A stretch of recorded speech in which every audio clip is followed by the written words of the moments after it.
today we are, of course, taking up our 101st episode, 101 episode. And today it's a very, very interesting topic, disciplinary actions by IBBI, what we can learn from them, various high court judgments that we will talk about on how have some people who were aggrieved by such orders have taken some recourse at the high court level, and on what grounds have they sought relief from the high court. So we'll discuss all this, and I hope that this will be useful for everyone to implement in their day-to-day practice, so that then they can kind of avoid any such action for themselves. Ankit, again, once again, I welcome the audience who are, in any case, dedicatedly attached to us. And today is the 101st.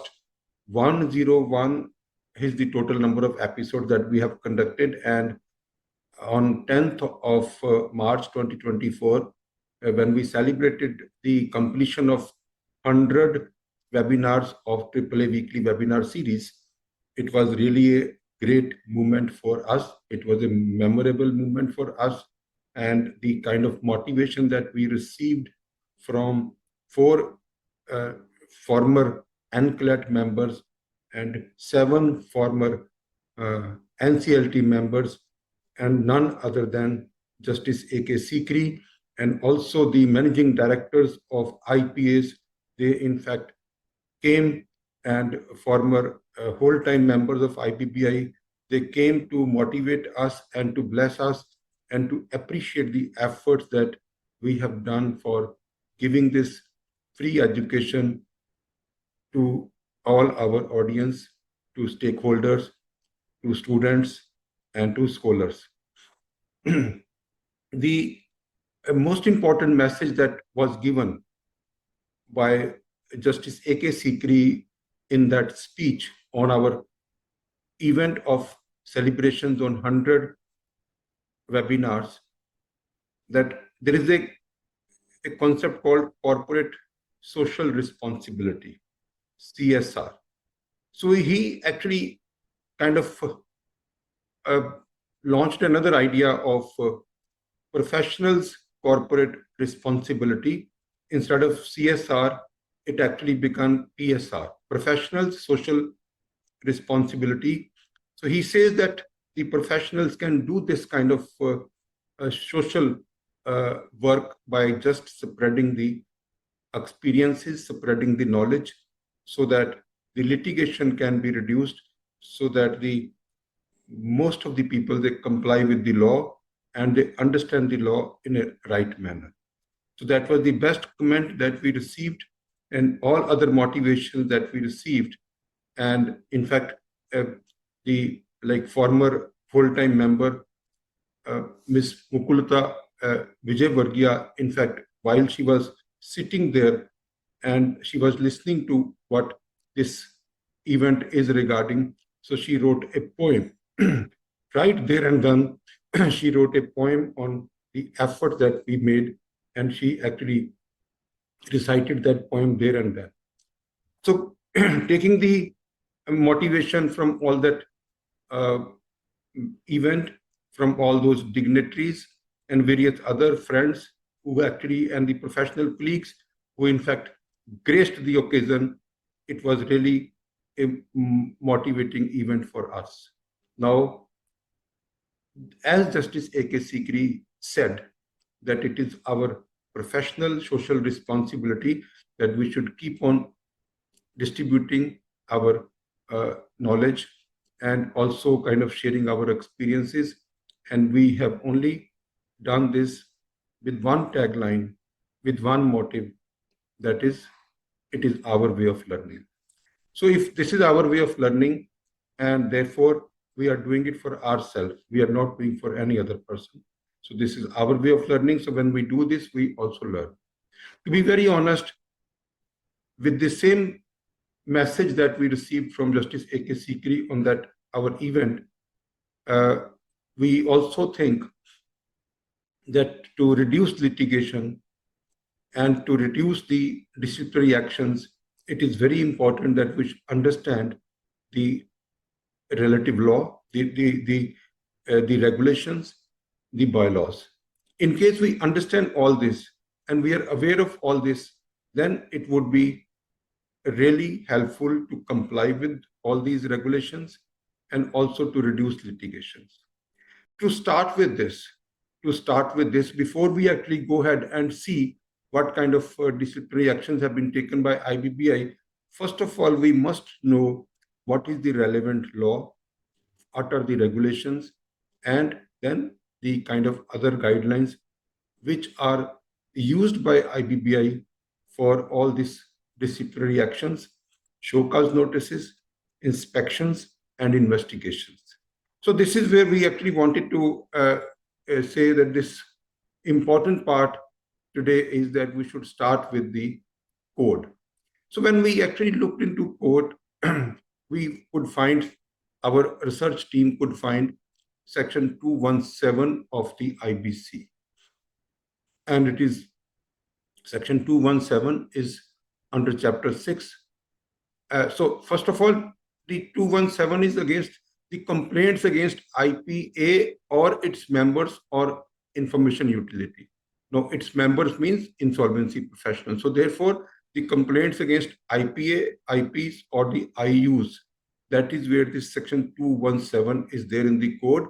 And it is mentioned that any person, so that means the code authorizes any person who is aggrieved by functioning of an insolvency professional agency or an IP or an IU may file a complaint to board. That means any person who is aggrieved by the functioning of IP can file a complaint before the board in such form as may be prescribed or specified. So therefore, the regulations actually has come where the form has been prescribed in the regulations. Going forward, section 218 of IBC, which talks about investigation of IPA or its members or information utility, for the purpose of our conversation today, since most of these sections are combined for action against IPA, IP, and IU, in our conversation, I will only use IP. I will only use insolvency professionals. Otherwise, there is no use of repeating all these three things every time. Section 218 authorizes the board that on receipt of a complaint under section 217, the code says that on receipt of a complaint under section 217, so the first is the complaint should have been received, or has reasonable grounds to believe that any IPA and so any IP has contravened any of the provisions of the code or the rules or regulations made or directions issued by the board thereunder. So IP is supposed to comply with the code, rules, regulations, and any directions given by the board. And if there is any contravention, even if there is no complaint, the IBBI has reasonable grounds that there has been a contravention by the IP, then it may. It is not necessary. IBBI may at any time by an order in writing. Now, the one that there is a complaint or there is a reasonable ground, but there is no time provided in the code. At any time by an order in writing, direct any person or persons to act as investigating authority to conduct an inspection. Investigating authority to conduct an inspection or investigation, inspection or investigation of the IP. So this is where the board gets power under section 218, one on a complaint or having reasonable grounds. Complaint or reasonable grounds regarding contravention of any law, then IBBI may anytime, without any limit of time, order in writing and direct a person to act as an investigating agency or inspection agency and carry out the inspection or investigation. When this order is passed, order for inspection or investigation, then the such inspection and investigation shall be conducted within such time and in such manner as specified by the regulation. So then we have the regulations. We will come to those regulations. What are those regulations which are made to comply with this code? Then the investigating agency or the inspection agency that they may require any other person who is likely to have any relevant document, records, or information to furnish the same. So when we go into the detail regarding what this power is, that they have the power to ask for the information, documents, and records from any other person also other than IPs.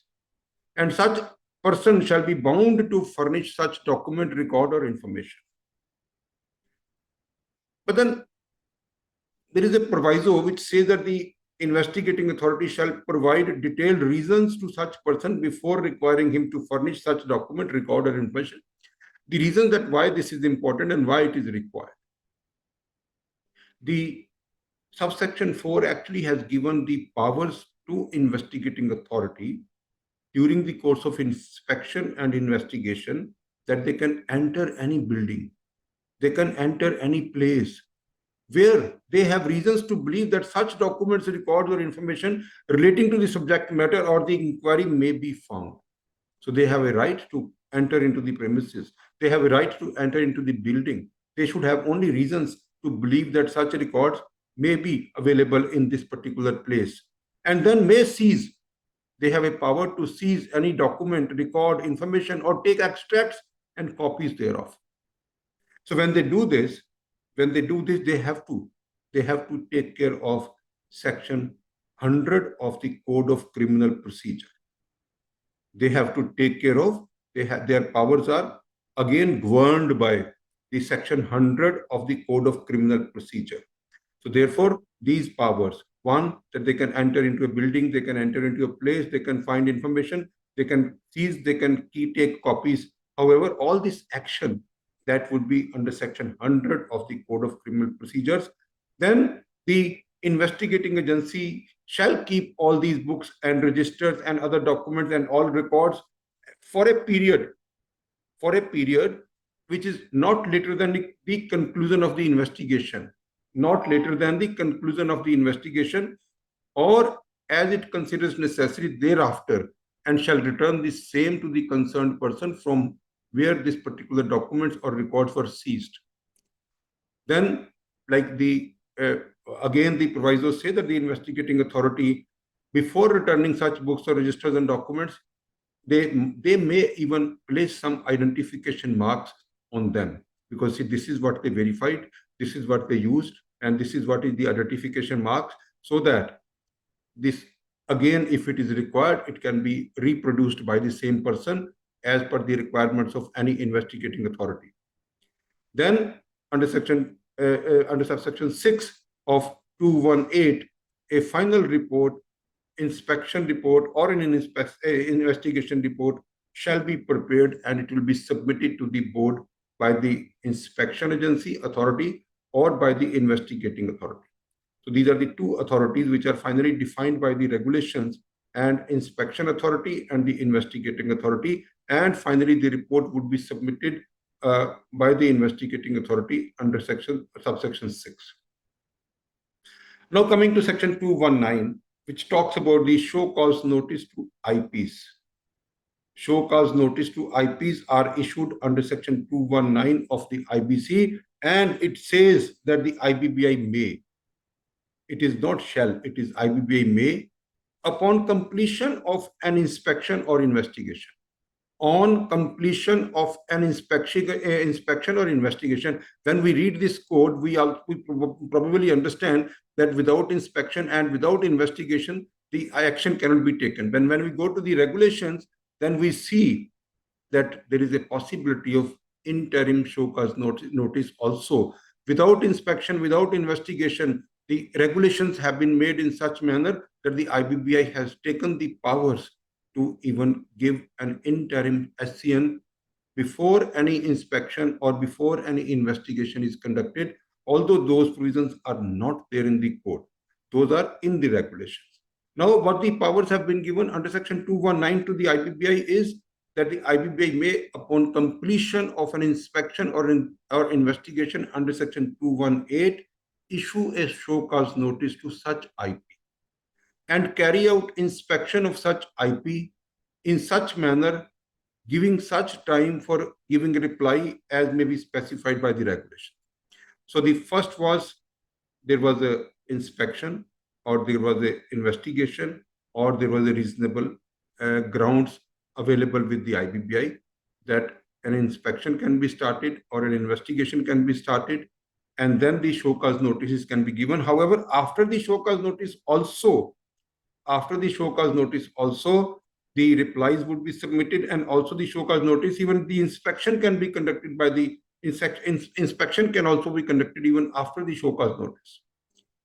Then once the show cause notice is issued, and according to the another law, which is the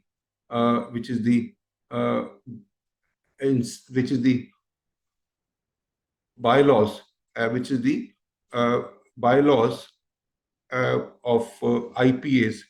In that, it is also provided that the AFA would be suspended in case this show cause notice is issued. So the AFA would be suspended at this place where under Section 219, the show cause notice is issued. Now, going forward, it comes to Section 220, where is the appointment of disciplinary committee. Appointment of disciplinary committee, when we read this, it says the board shall constitute a disciplinary committee to consider the reports of the investigating authority. The report was submitted under Section 218, subsection 6, and the board shall constitute a disciplinary committee on this report, provided that the members of the disciplinary committee shall consist of whole-time members of the board only. Ankit, the word used here is provided that the members of the disciplinary committee shall consist of whole-time members of the board only. I think you were talking about some judgment on this members word. Is there a judgment on this members word, Ankit?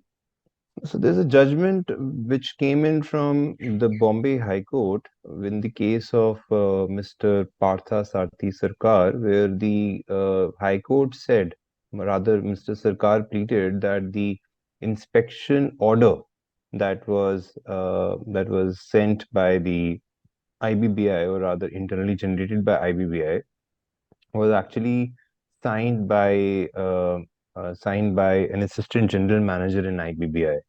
And the regulations which have this name, IBBI Delegation of Power and Functions Order 2017, says that it has to be signed by an ED. So there the court had, of course, gave preliminary remarks that this, is something that seems odd. Then IBBI's representative, who was the respondent, simply asked for time to reply to that this issue.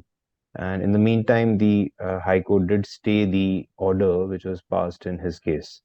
So this was, it was slightly different, that it is not about whole-time members. It is not about about this disciplinary committee. It is about investigating agency, or it is about the inspection agency. Inspection order has to be signed by the ED as per these. So that is different. I think there is a High Court from Gujarat which actually have said that it requires 2 members. And anyway, we'll come in that part 2 of our same subject, because this subject is slightly longer, and we have never conducted any webinar on this subject, which is regarding the entire conduct of IPs and the process of inspections and investigation and disciplinary committee, and finally the SEN. So therefore, we are trying to collate most of the information, and I think this particular judgment that Ankit is referring to, that is regarding the inspection authority. Inspection order. By appointing the inspection authority is what is done through the inspection order. Yes. So then, in this disciplinary committee, also on the examinations of the report of the investigating authority. Now, in case the DC is satisfied that sufficient cause exists, sufficient cause exists that DC must be satisfied, then it may impose penalty as specified in subsection 3. We'll just come to subsection 3, or suspend or cancel the registration of the IP. Either penalty or suspend or cancel the registration of the IP. That is where the section 220 authorizes the board to take actions like suspension, cancellation, or impose a penalty. Now, again it says let us understand what are the penalties which is defined under section 220 subsection 3, and that says where the IP has contravened any provisions of this code or rules or regulations made thereunder, the DC may impose penalty which may be 3 times the amount of loss caused. 3 times the amount of loss caused or likely to have been caused to persons concerned on account of such contravention. So basically, there should be a loss caused to others, and whatever is the loss caused, it should be 3 times of that loss caused or likely to have been caused to persons concerned on account of such contravention, or 3 times the amount of unlawful gain made on account of such contravention, whichever is higher. Either 3 times of the loss caused or 3 times of the unlawful gain made by the IP. Whichever is higher is the amount of the penalty. Whichever is higher is the amount of the penalty. However, it is provided in the proviso that where such loss or unlawful gain is not quantifiable. If it is not quantifiable, then the total amount of penalty imposed shall not exceed ₹1 crore. So the maximum amount of penalty is 1 crore, or if it is quantifiable, then it is 3 times the amount of loss caused, or 3 times of the amount of unlawful gains actually made on account of such contravention by IP. Now, finally, it says it also says that in case the loss is identifiable, it is quantifiable, but then the board can also direct any person who has made unlawful gain or averted loss by indulging in such activity in contravention of this code or the rules or the regulation to disgorge an amount equivalent to such unlawful gain or aversion of loss. So this is also possible that the board may direct any person who has made unlawful gain. Now, once this is unlawful, unlawful means that this is on any person. So the subsection 3 was basically for the IP or IPA or the IP or IU. Subsection 4 is on any other person who has made that kind of gain, and so that person should disgorge an amount equivalent. So that person will have to give it back. That person will have to give it back to such unlawful gain or aversion of losses.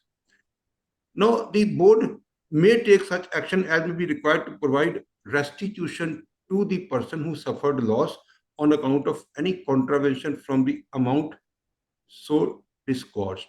So the first is that any other person other than IP, in case has made some gain out of it, then that person also can be told to disgorge that amount. And finally, the person who has suffered, the restitution of that person is also possible.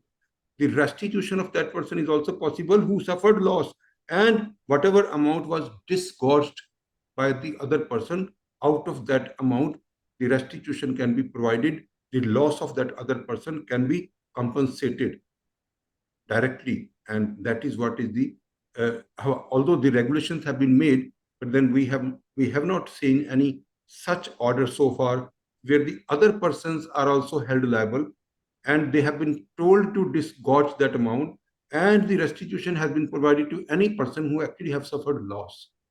So this particular, we haven't seen any such order, but then we will again ask our research team to find out in case there is any such order on disgorgement or for restitution. The board actually have to make the regulations regarding the restitution. In fact, the regulations have been made. I could see the regulations regarding restitution and the period under which the restitution would be done and the manner under which the restitution can be claimed. All these are already made.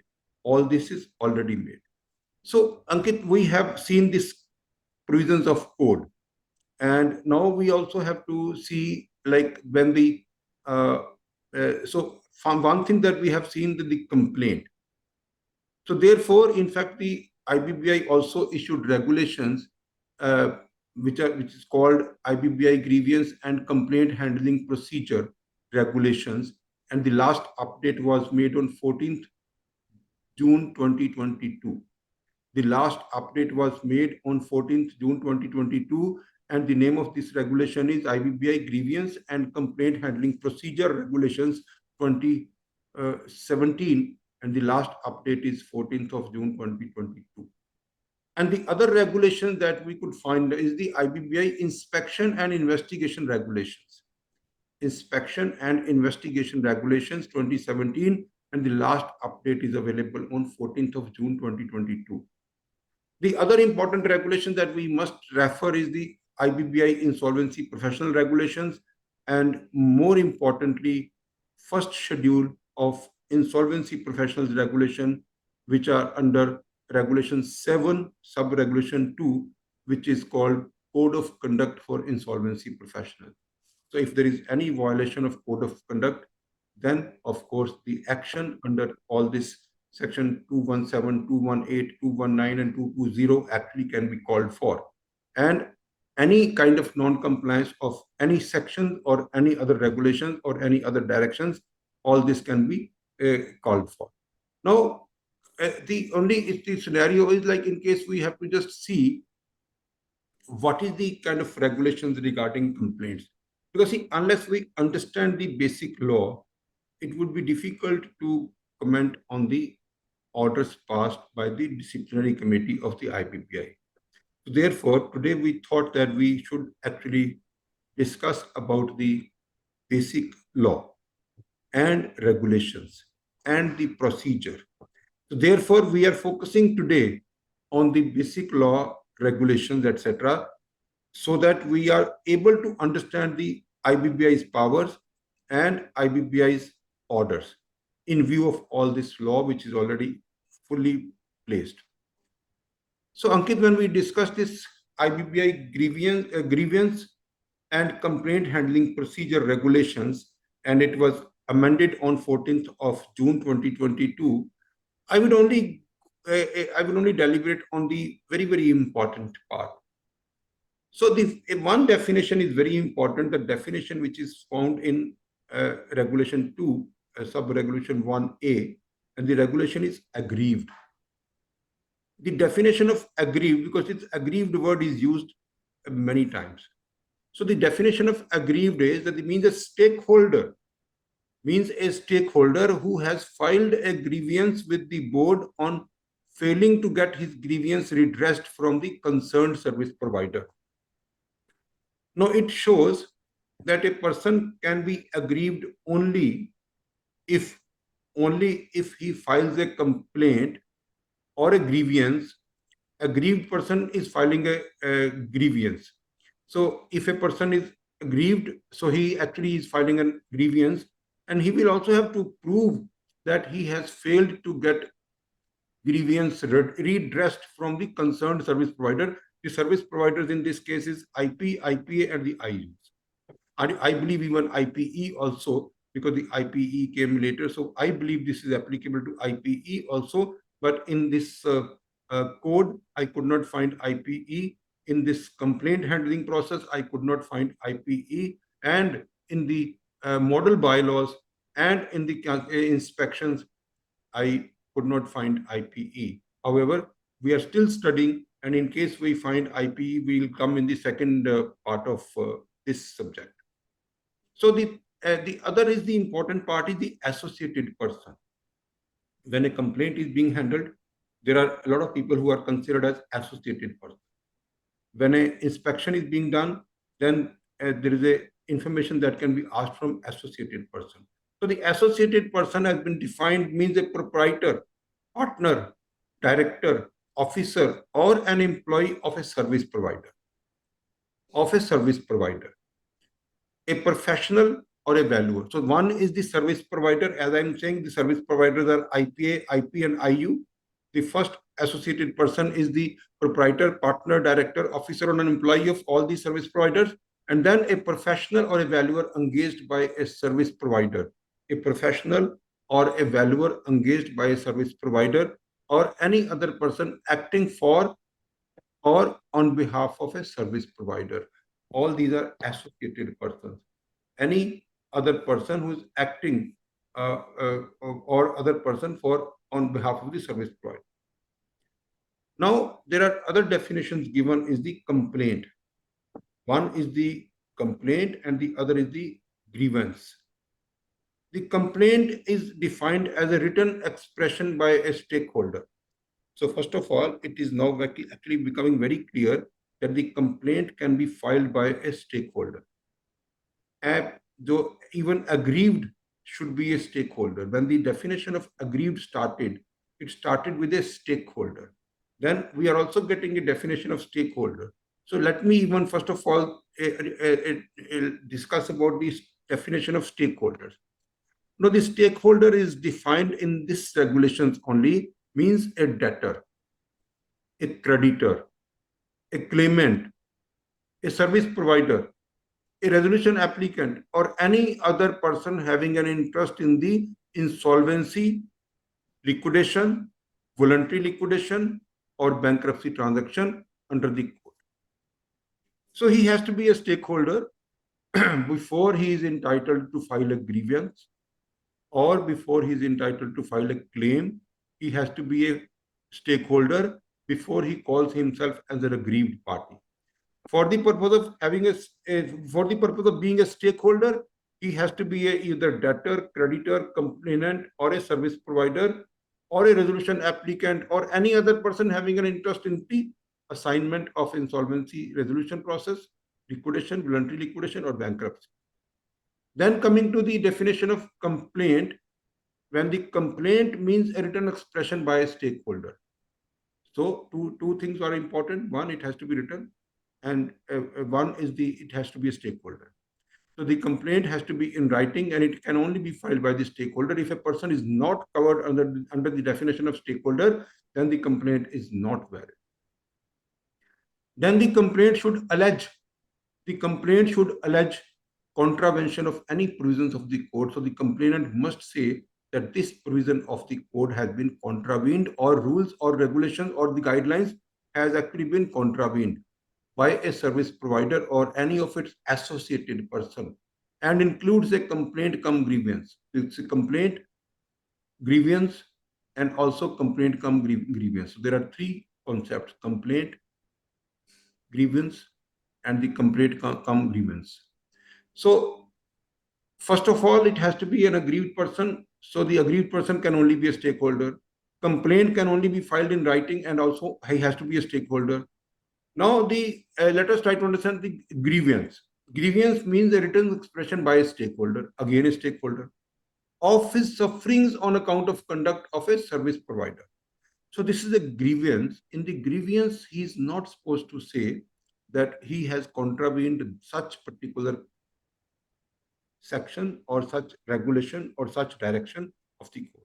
Grievance is a very, very simple saying that a person is aggrieved because he is a stakeholder, that he is aggrieved because he is suffering on account of the conduct of a service provider. He is suffering from the conduct of an IP or its associated person. So we have seen that first of all, there is a concept of complaint, there is a concept of grievance, and there is a concept of complaint cum grievance, means the complaint and grievance in the same manner or in the same pattern. Then the complainant again means a stakeholder who has filed a complaint or a complaint cum grievance to the board. So all these concepts, again, we actually can summarize that the grievance or the complaint can be filed against a service provider. The service provider again is defined. Service provider is IPA, IP, and the IUs. And it is not, and even the IPE also. The service provider, now it is defined that it is IPE also. The service provider is the Insolvency Professional Agency, Insolvency Professional IP and IPE and IUs. So all this is applicable to IPA, IPE, IP and IUs. First, it has to be a stakeholder. He has to be an aggrieved person. Then he should file a complaint in writing. And he can also file a grievance where he is not sure about which particular law, but he can only say that his sufferings are there. He can actually say about his sufferings. We have already defined a stakeholder. So filing of a complaint and grievance, whenever something like he has to be filed, first of all, he has to provide his identity. Then the identity of the service provider. Then the conduct of the service provider, and that has caused suffering to the aggrieved.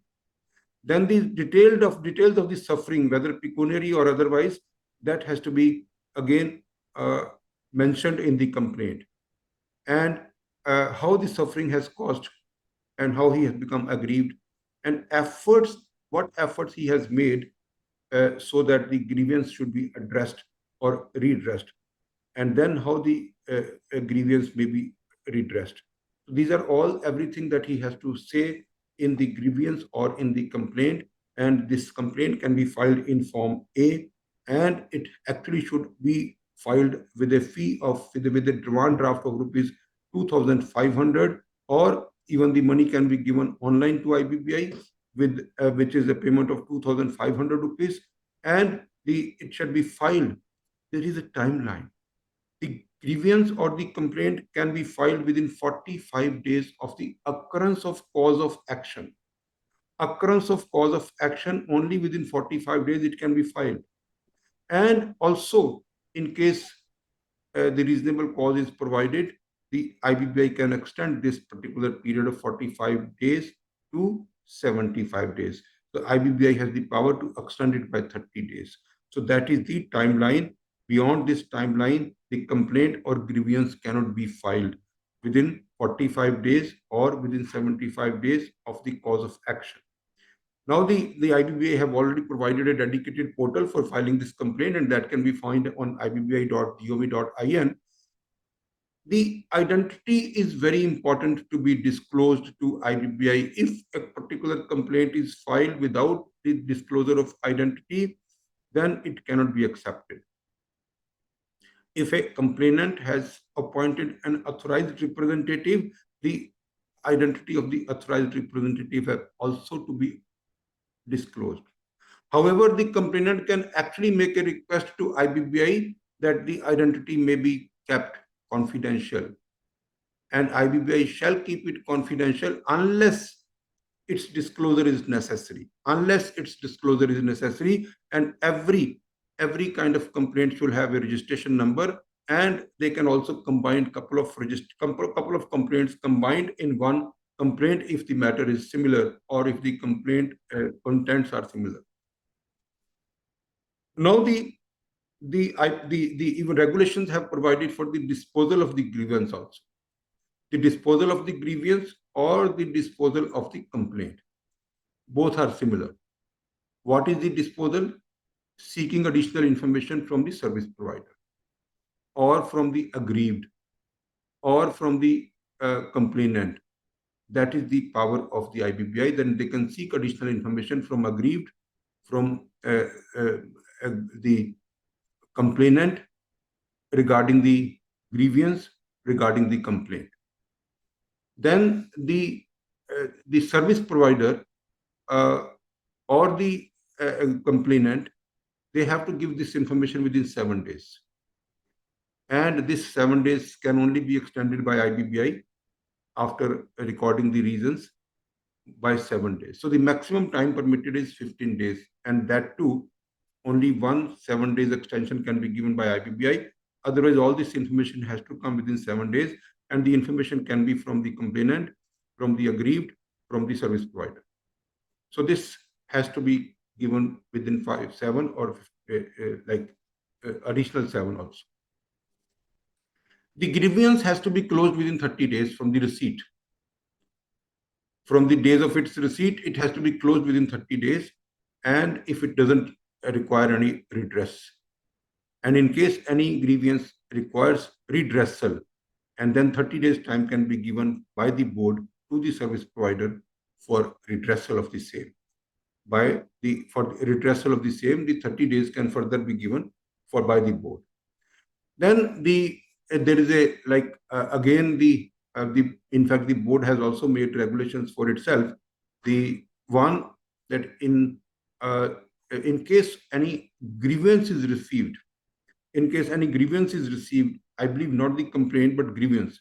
In case any grievance is received, the board may forward the grievance to the IPA, to which that IPA is a member, and then the IPA will conduct the grievance and will also provide the board a final disposal report within 30 days of the receipt of grievance from the IBBI.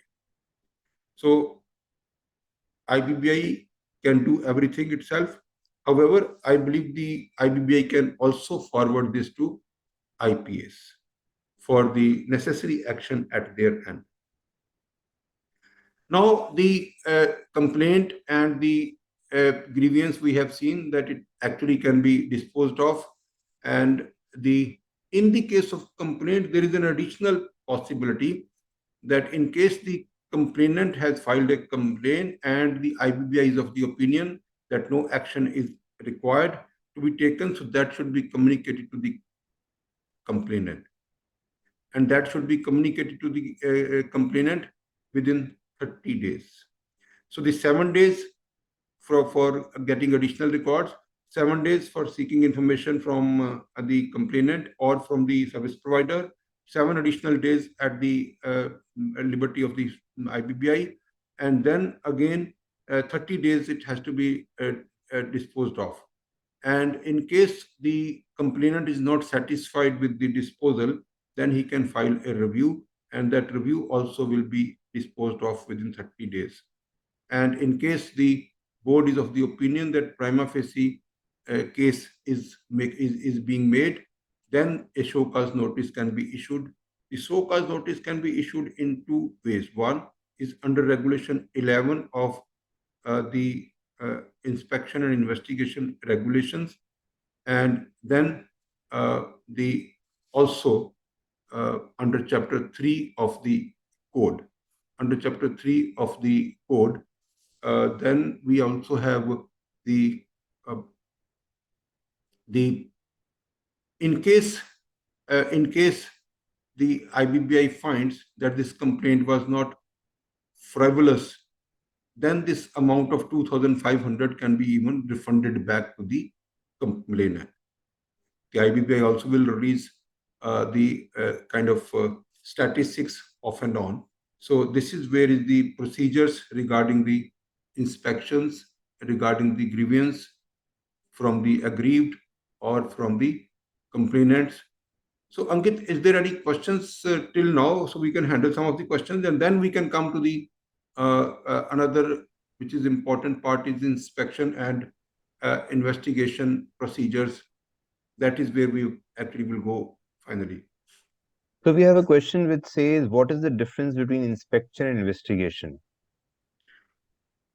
So inspection and investigation difference we will come, because see, this is there is a separate regulation for inspection, separate regulation for investigation. There is a separate investigating authority. There is a separate inspection authority. So we are just covering that, and we give us some time, and we see after this question we will cover that. What's an interim order? What's an interim order in IBBI? I think we've already taken care of that. No, interim order also, I mean, that actually comes under the inspection and investigation regulations. So we are just trying to cover it after the question answer. So these 2 questions are not yet covered by us. So let us first cover by us, and then we will see whether the question stands or not. We are still covering. Then can order of IBBI be appealed in the High Court? So it is rather more of a writ petition that is filed saying that aggrieved. So how it works is that under the Constitution, you can always appeal against, only you can appeal against those matters which are appealable orders. So NCLAT, NCLT, NCLAT do not have the power to kind of take care of IBBI orders.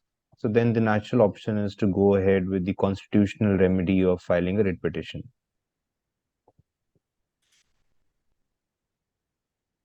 That's about it. Nothing else. Then there was another We question. can, What is the fee? We have already talked about it. yes.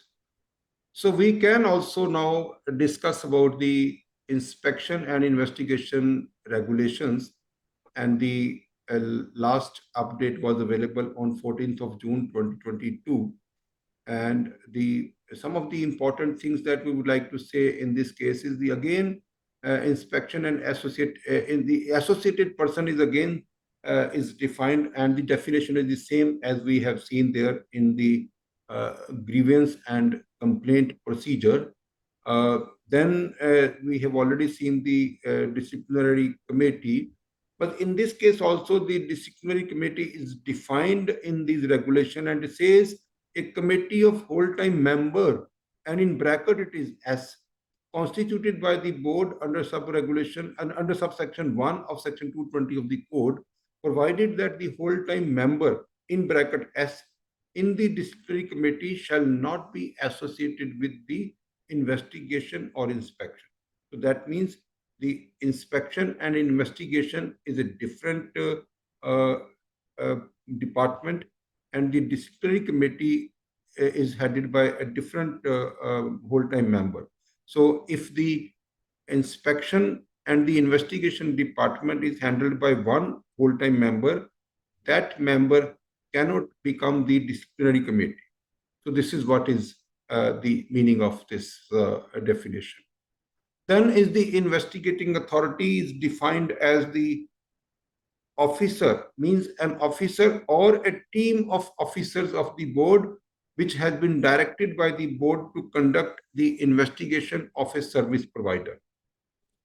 Then is the definition of inspecting authority. Same definition, means an officer or a team of officers of the board which has been directed by the board to conduct inspection of a service provider. Same definition, investigating authority and inspecting authority. Then is the service provider we've already discussed, and the stakeholders is also discussed many times. Now, when we talk about inspection, chapter 2 of this regulation talks about inspection. And inspection in something is very important. That very first regulation 3 says the inspection by the board. The very first regulation says that the board shall conduct inspection of such member, the board shall conduct inspection of such number of service providers every year as may be decided by the board from time to time. That means the board is deciding, and that's an internal decision by the board, that how many members would be inspected in this year. So every year the board has to decide how many members would be inspected, how many inspections would be conducted, and what would be the criteria or what would be the basis of selection of those members. That is an internal document that actually will be done by the board every year. Then this is one, like as in the income tax department, we have seen that income tax department also decides every year like what kind of cases would be fixed under scrutiny. It is a similar kind of a regulation where before the start of the year, the board will decide in this particular year what kind of inspections would be conducted, what kind of members would be inspected, and what would be the numbers of inspections this year. What would be the numbers of inspections this year? Then is the without this prejudice to this is, and over and above this number, the board may conduct inspection of a service provider under section 218. We have already said in 218 the inspection can be conducted following 217, which was a complaint. 217 was a complaint, 218 was an inspection. So this is different and that is different. So the board will conduct a routine, a general inspections and also specific inspections. Now the board may, for the purpose of this regulation, by an order, direct an inspecting authority to conduct an inspection of records of IP for the purposes specified under sub-regulation 4. Now, what are the purposes? Now, the purposes of the inspection. Purposes of the inspection is to ensure that the records are being maintained by a service provider in the manner required under the relevant regulations. Next, to ascertain whether adequate internal control systems, procedures, and safeguards have been established and are being followed by the IPs to fulfill its obligations under the relevant regulations. To ascertain whether any circumstances exist which would render a service provider unfit or ineligible. Unfit or ineligible.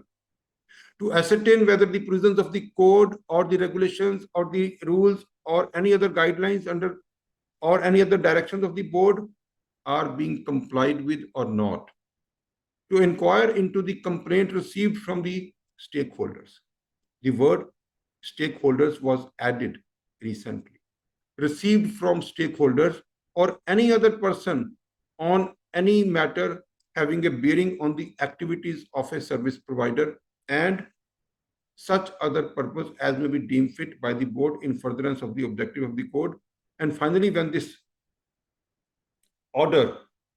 kind of inspection order will be passed by the IBBI shall mention the scope of the inspection, composition of the inspecting authority, timelines for conducting the inspection, reporting of the progress of inspection, submission of the interim report, if any required, submission of the inspection report. This is all the part of the order. Of course, this is an internal matter of the IBBI, but as an insolvency professional, what we should know is what is the purposes under the sub-regulation 3. So when the inspector comes, he can see our records. When the inspector comes, he can see our internal control and procedures and the safeguard. He can see whether we are compliant and we are not unfit, we are not ineligible, and we have complied with all the regulations, and we have also kind of if there are complaints, those complaints can also become reasons for the inspection. Now, how the inspection would be conducted.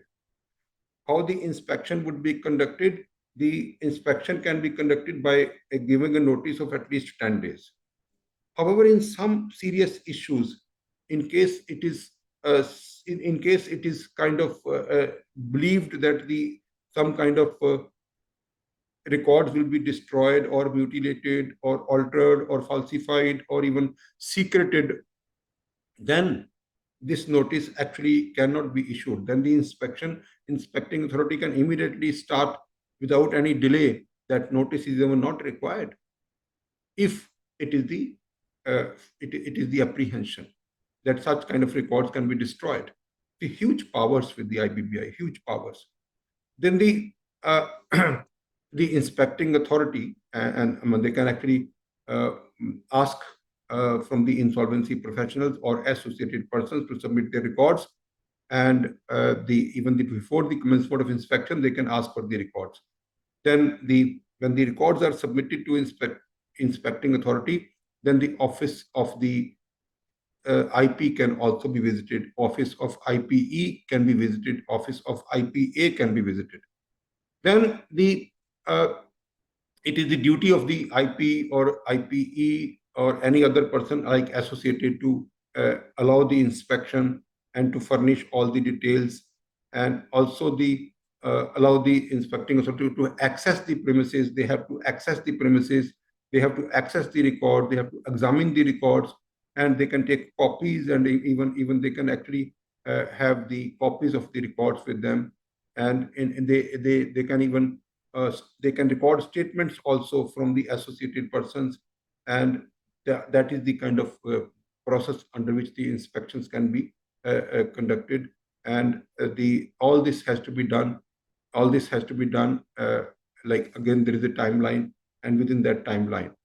Now, the interim inspection report is also provided in the regulations, and it is not must. It is the inspecting authority may submit an interim report to the board if it considers appropriate. And again, in case the progress is slow or in case the progress is little very alarming, so then they can submit an interim report. And in case the board also wants, then also the interim report can be submitted.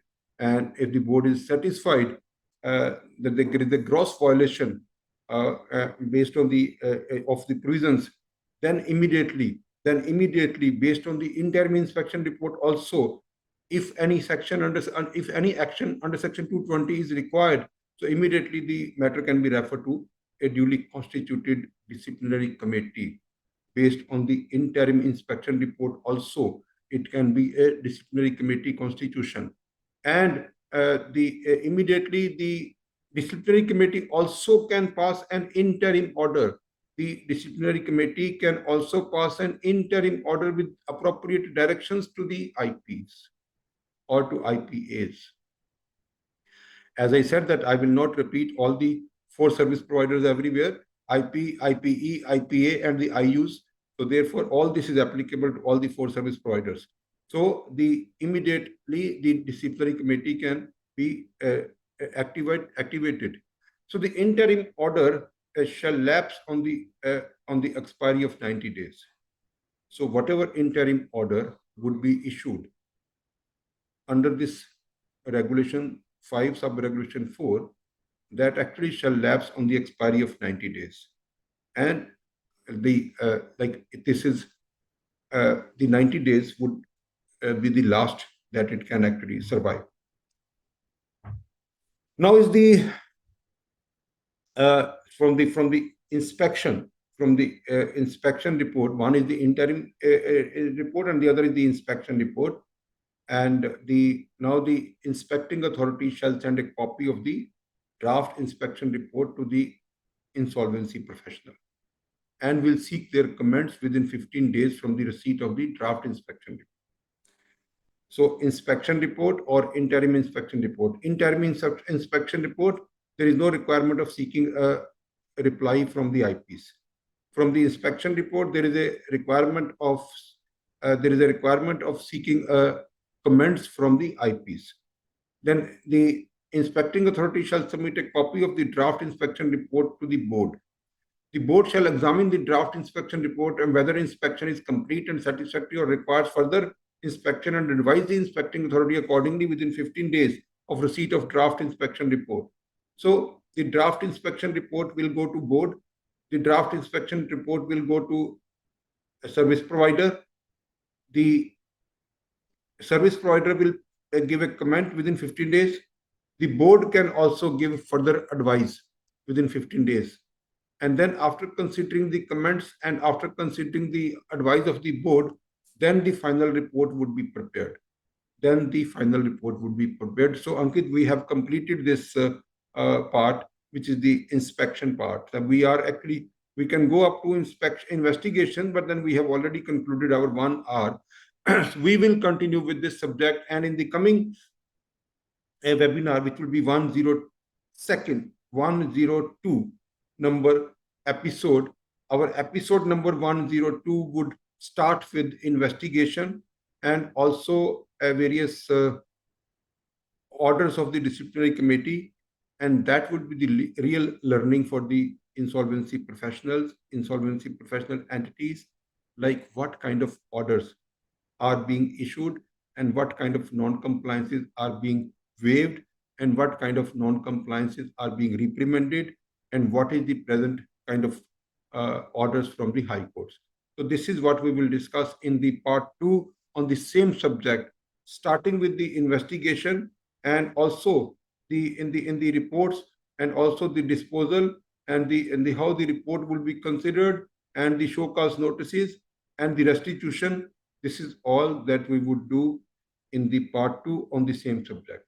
We can take up some of the questions in case, Ankit, there are.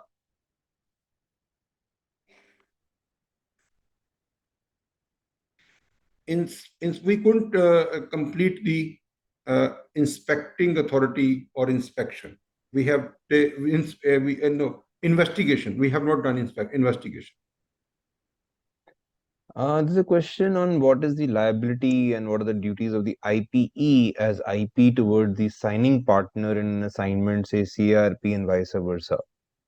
So in case, I think the question is that if the IP is the IP is the RV, sorry, is if the IP is the RP or the IRP or the liquidator, and the IP is supporting the IP, then what are their duties?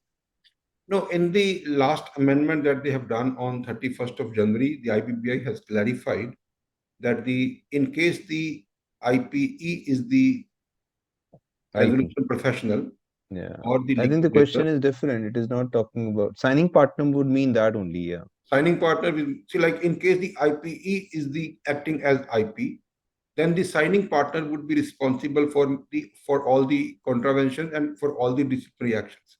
However, the action against IPE can also be started in case the complaints or the actions against the partners of the IPE becomes a regular feature. Then the action can be taken against the IPE, and the IPE can also be de-recognized or can also be reprimanded. So in the next episode, we will also be discussing about various penalties for various non-compliances, which actually can be imposed by the IPA also. So we all have to be very, very careful what kind of penalties can be imposed on us. It is not very easy that we can just we can just delay the things. We can simply not do some things, and the huge penalties have been prescribed. So we will see that in the part 2 of our. So that means in our episode number 102. Right. So I think that we should continue next week and then take up the questions that come up there. Therefore, there are some requests that some people would want us to take some case laws. Then there is a query with respect to like with respect to what amounts to misconduct under Regulation 12.2, and can IBBI and IPA simultaneously conduct investigation? Yes, we will come to that also. Come to that. We will come to Thank that. you. So thank you everyone. Thank you so much, and we will meet you all next week again. Thank you. Thank you, Ji.